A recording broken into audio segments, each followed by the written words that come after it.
والاقتصادية الهامة. إذاعة الجزائر الدولية، صوتنا في العالم.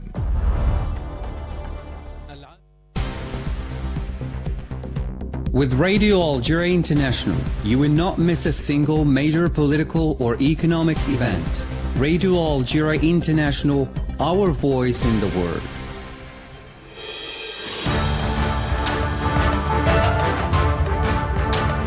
This is the English service of Radio Algeria International. It's time for the news.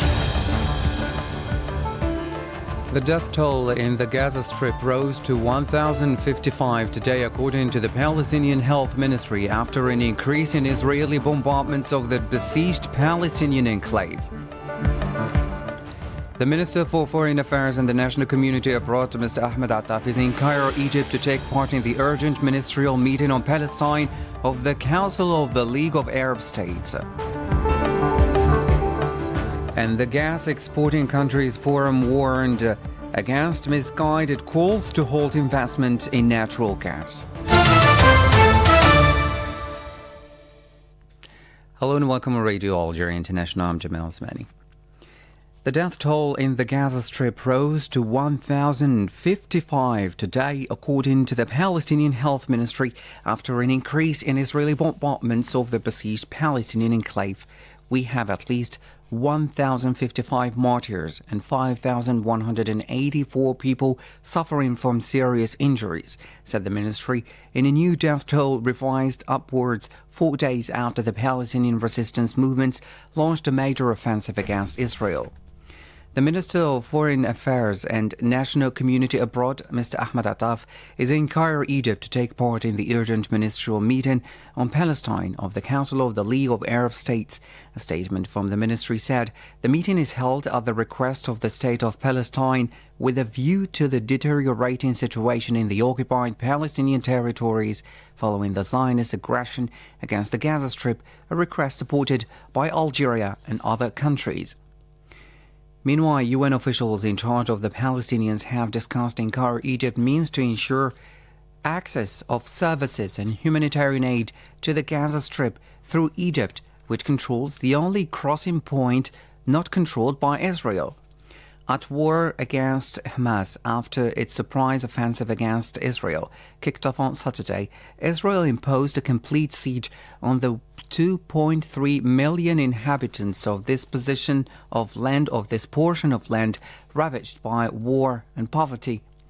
The Rafah crossing point has been bombarded 3 times since the blockade was imposed on Monday, 2 days after the beginning of the Hamas offensive.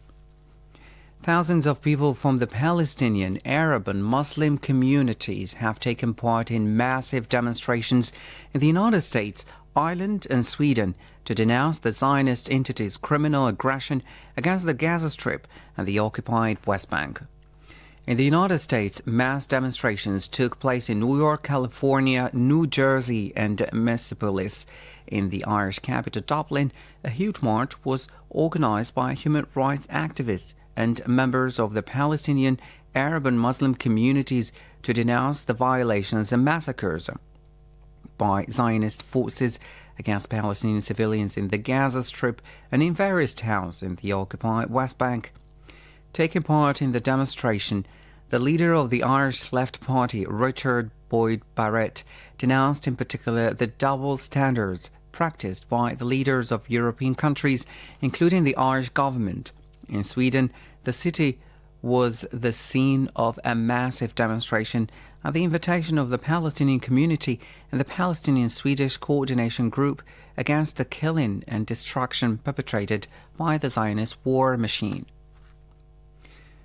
Now, in other news, the gas exporting countries forum warned at the end of its 25th ministerial meeting held on Tuesday in Malabo, Equatorial Guinea, against misguided calls to halt investment in natural gas, underlining the importance of this clean resource for the future of the energy landscape.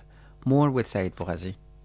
The GECF Forum said that halting investment in the sector would lead to a reduction in supply, excessive price rises, and a potential return to coal, as happened in 2022, undermining emission reduction targets, according to the final communique of the meeting, which was attended by the Minister of Energy and Mines, Mohamed Arkab. The participants in the Malabo meeting underlined the essential role of investment in maintaining the stability of natural gas markets, stressing the need to create an environment that encourages unrestricted investment while strengthening transcontinental financial cooperation in this area. The GECF also called for equitable access to all technologies related to exploration, production, and marketing of natural gas.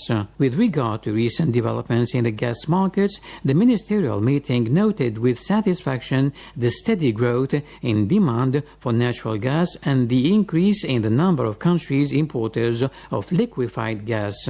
Although prices have fallen significantly compared to last summer's levels, with a reduction in volatility, the gas markets will remain tense if the next winter is colder than usual in the Northern Hemisphere, said the final communique. The participants underlined that in the medium term, tension on the markets will start to ease after 2025, as the majority of new liquefied natural gas projects will be launched, notably those of member countries. You're listening to Radio Algeria International.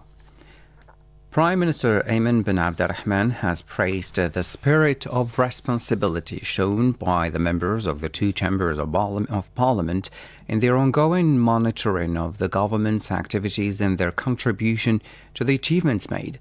At the end of his presentation Tuesday of the government's general policy statement to the members of the National People's Assembly during a plenary session, Ayman bin Abdurrahman said the Parliament has enabled the government through 40 parliamentary sessions or missions of control, information and exploration to redirect certain public policies and identify certain shortcomings that we have corrected and are continuing to correct. For the Prime Minister, it is important that the presentation of the government's general policy statement should be a forum for constructive dialogue and fruitful debate, capable of helping to unify visions and find solutions to all the problems raised. In this respect, he underlined his commitment to listening to all the concerns and proposals of the members of Parliament. Now, the Secretary-General of the Ministry of Foreign Affairs and the National Community Abroad, Lounes Megramen, is co-chairing in Washington with the Deputy Secretary of State, Barbara Leaf, the 6th session of the Algerian-American Strategic Dialogue. The two sides will discuss the main areas of Algerian-American cooperation between Algeria and the United States, particularly in the fields of energy, higher education, startups, culture, and transport. Discussions will also focus on regional and international issues of common interest, as well as cooperation in the fight against terrorism. The session comes in the wake of the 2023 working visit to Washington by the Minister for Foreign Affairs and the National Community Abroad, Ahmed Attaf, that constitutes a leap forward for bilateral relations, cooperation, and exchanges between the two countries. Now to the Western Sahara file. The Spanish political parties in the Sumar coalition have reiterated their support for the Sahrawi people's right to self-determination as recognized by the United Nations, according to the Sahrawi press agency. On Monday, the political groupings held a meeting in the Spanish Congress with the aim of coordinating work in defense of the Sahrawi people in the Sumar political space. After the meeting, the Spanish political parties in the Sumar coalition called on Spain to assume its historical responsibilities towards the Sahrawi people. The Polisario Front delegate in Spain, Abdullah Al-Arabi, who attended the meeting, urged the political forces to put pressure on the head of the Spanish government, Pedro Sanchez, so that he returned to the path of international legality. The diplomat seized this opportunity to underline that the Sahrawi people and the Solidarity Movement hope that the Sahrawi cause will appear in the action plan of the new Spanish government because Madrid, he said, must take concrete measures consistent with its legal and historical responsibility in the decolonization process. During the meeting, Mas Madrid MP Teslim Sidi noted that the Sumar coalition, with all the parties that make it up, stood in the last elections in order to implement ambitious social policies and a strong defense of human rights. This is why, since Sumar, we reaffirm our support and continue to work for the self-determination of the Sahrawi people within the framework of the UN resolutions and with respect for international legality and human rights. The MEP affirmed that it is essential to demand respect for human rights in the occupied territories of Western Sahara, justice and the protection of fundamental rights. The death toll from the major earthquake that hit western Afghanistan soared to more than 1,000 overnight as rescue operations continue to fan out over affected villages, UN agencies said. And UN spokesperson Stefan Dujarric said the United Nations and their partners in Afghanistan are coordinating with the de facto authorities to swiftly assess needs and provide emergency assistance. Now in Niger, the first French soldiers left the country on Tuesday in a ground convoy under local escort, heading for Chad at a time when the United States has announced that it is withdrawing its aid to the country, which has been ruled by military regime since the end of July. More details in this report. The withdrawal of the French troops from Niger was quickly demanded by Niger's generals after they came to power, and at the end of September, French President Emmanuel Macron announced their departure. Until now, around 1,400 French soldiers and airmen have been deployed in the country to fight terrorists alongside the Nigerians, including around 1,000 of them in Niamey and 400 at two forward bases in the west, at Wellam and Tabari in the heart of the so-called three-border zone with Mali and Burkina Faso. The troops based in Wellam in the west left their base on Tuesday. These were the operations for the departure of the first ground convoy bound for Chad under escort by our defense and security forces, said the Niamey government in a statement broadcast on national television on Tuesday evening. Earlier in the day, another convoy from Tabari arrived in Niamey with heavy trucks carrying equipment and armored vehicles. And the French army had confirmed on Tuesday morning that the first departures were underway. The Chadian capital N'Djamena is located 1,600 kilometers from Niamey and is home to the command of the French forces in the Sahel. In addition to these departures by land, the Niger regime indicated that 3 special flights were registered at Niamey airport, 2 for the departure of 97 elements of the special forces and 1 dedicated to logistics.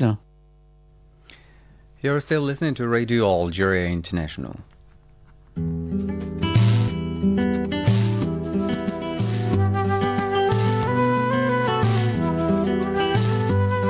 Hello, dear listeners, and welcome to our cultural program.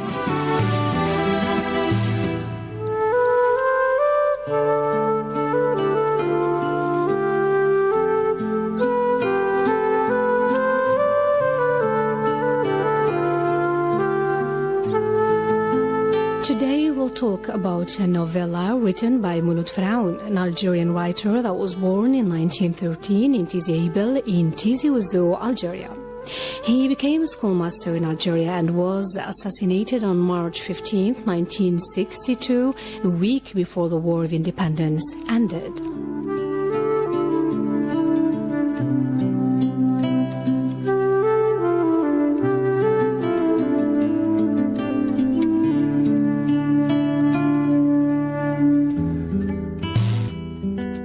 Today's novella is The Poor Man's Son, known in French as Le Fils du Pauvre, that was written in 1954 during the Algerian Liberation War.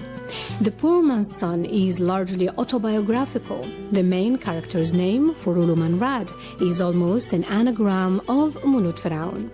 The book opens with a preamble. Manrad is a school teacher in a small village in Kabylia, and he wrote his personal story in a notebook.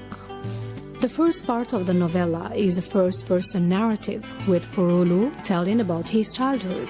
He recreates his small village, describes the genealogy of his family and their way of life.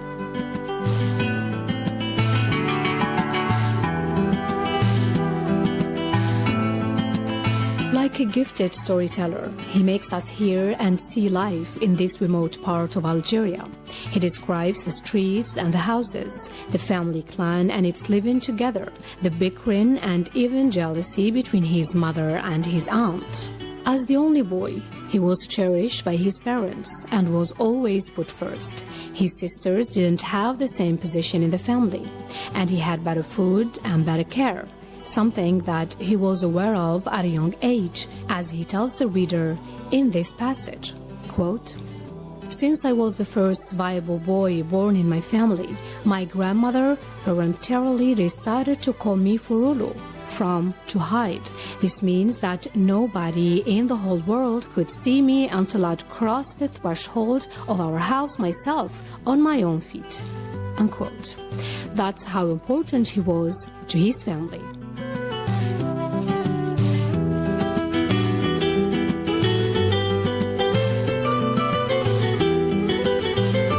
Firaun depicts a place where almost everybody was poor and always on the verge of being poorer.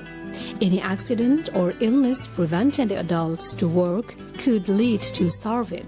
Any event affecting the crops could lead to not having enough food to put on the table. All of the adults' energy is spent on staying afloat and feed the family. If needed, men went to France to work for a while and sent fresh money back home.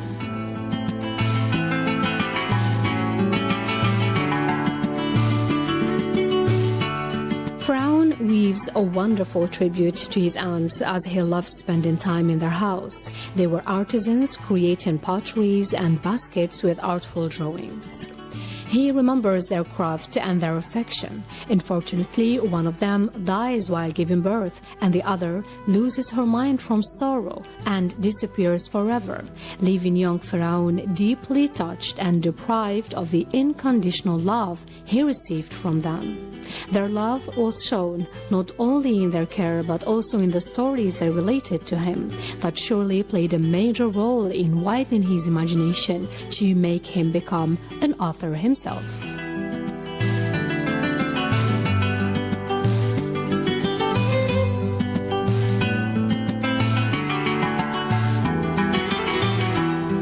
With little touches, little anecdotes and memories, this scenery appears to us. We see the dusty streets and the unbearable summer heat. We hear children laughing and running through the village playing together. We see the family. We imagine Furulu in the fields, destined to be a shepherd. Anecdotes about fights, tricks, and illnesses let us see the local traditions.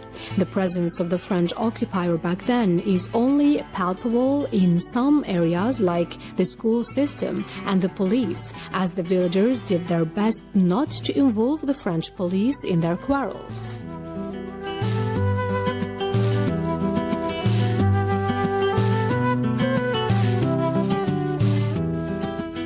Start to change for Furulu. When he goes to school, it's a sacrifice for the family. They need to buy him supplies and clothes, and while he's in school, he's not working. This was common in poor communities. School isn't seen as vital as working, and Firaun wonders, are family men who spend their time trying to satisfy little bellies able to also take care of little brains? As you can guess from Firaun's biography, going to school will be a turning point in his literary doppelganger's life.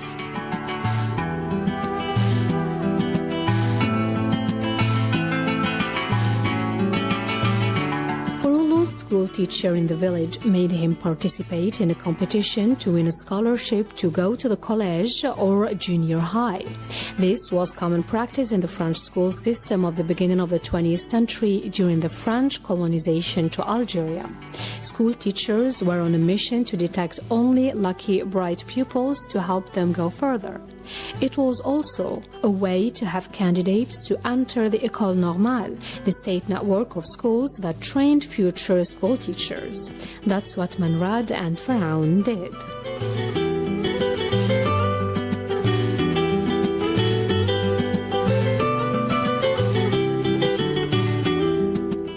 For the second part of the book, we switch from Furulu's voice to that of an omniscient narrator. This part relates Furulu's years in college and his years after graduation. There is no real plot in The Poor Man's Son. It's mostly a tribute from a grown man to his origins. He recalls his childhood with tenderness and emotion, but doesn't sugarcoat poverty.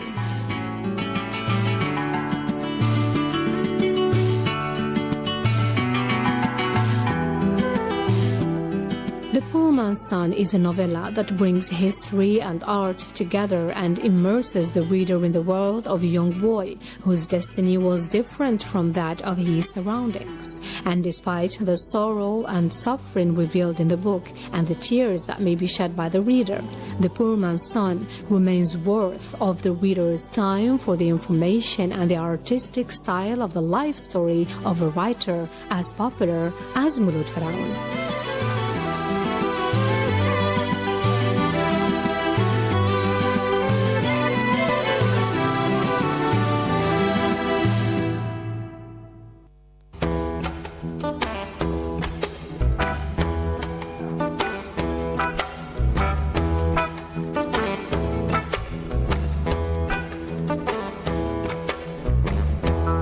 Good to have you with us. Today we'll shed light on Tin Hinan, the Queen of Tuareg.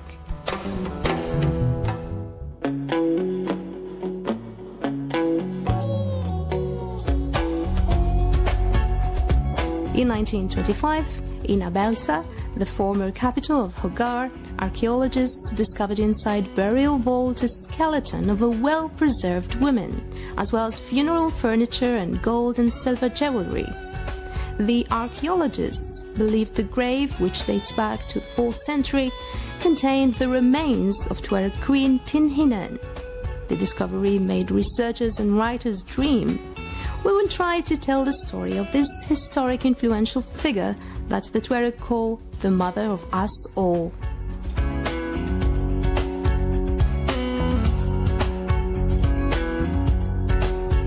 Tin Hinan, this enigmatic figure, whose existence was revealed by the oral tradition, whose name means the one who comes from far away or the one who travels, is known to be the founding mother of Tuareg people.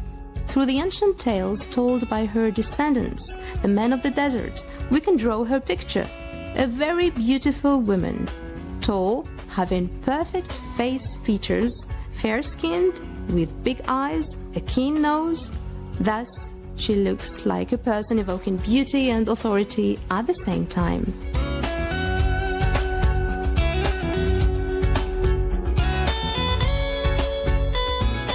Queen Tin Hinan is renowned in Tuareg history as 4th century monarch of great prestige, named Mother of Us All. Her monumental tomb was located in 1925 in the Sahara Desert by dramatic archaeological discoveries of the day, such as King Tun's tomb, somewhat overshadowed her unveiling. For some, the 1920s were an exciting time to be alive. The Great War had just ended in 1918, and some countries were enjoying economic boom, allowing their citizens to live a decadent lifestyle. In the field of archaeology, sensational discoveries were being made, including the find of Tutankhamun, a tomb by Howard Carter, and the excavation of the city of Ar by Leonard Woolley, both in 1922. When the tomb of Tin Hinan was found and opened by the archaeologists and the French army in 1925, the discovery received much less publicity than other ancient finds. Now, according to local legends, centuries ago, Tin Hinan arrived in the Hogar region on a milk-white camel along with her faithful servant Takamet. They are said to have settled in the mountainous region of Algeria, and she became the first queen of the Tuareg. Tuareg are Berber nomadic people of the Sahara. In the 20th century, they were referred to as people of the Veil or even the Blue People in a description of their brightly colored clothing. The warrior castle of the Tuareg believed that they were Tinhinen's direct descendants, while the peasantry regarded themselves as the offspring of her handmaiden Takamet.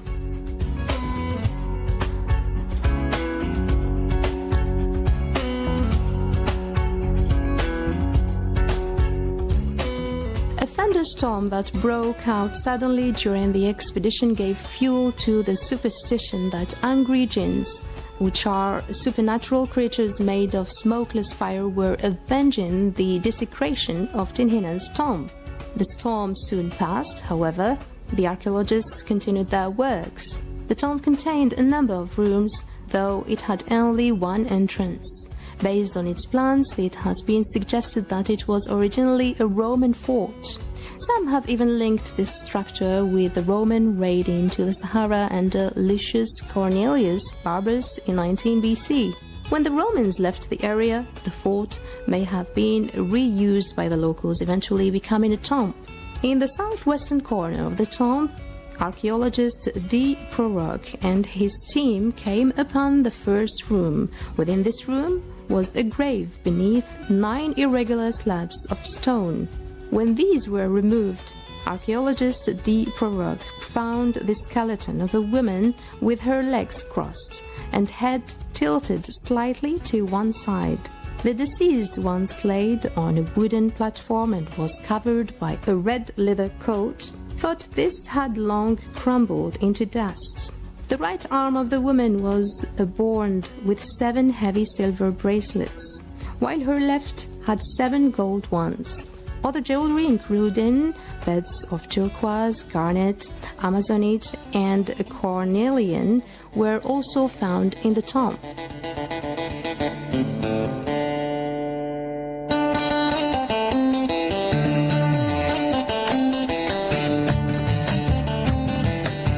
It has been suggested that these prestige items came from Carthage in the north. The dating of the tomb, however, was made possible by analyzing the pottery located among the artifacts. When the wooden platform was carbon dated years later, the results suggest the woman was buried there sometime between the 3rd and 5th century, which agreed with the dates gained through the analysis of pottery typology.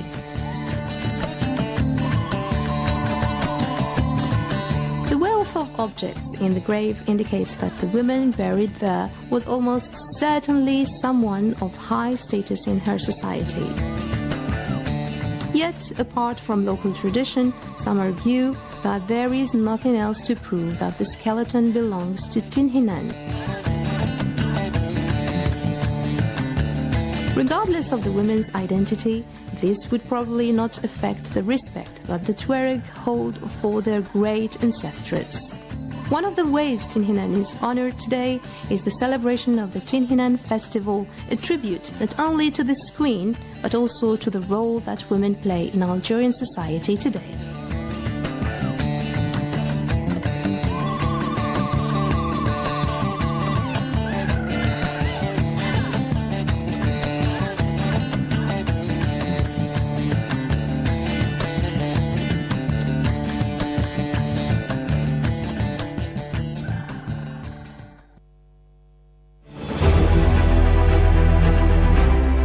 من مصدر الحدث إلى آنيتكم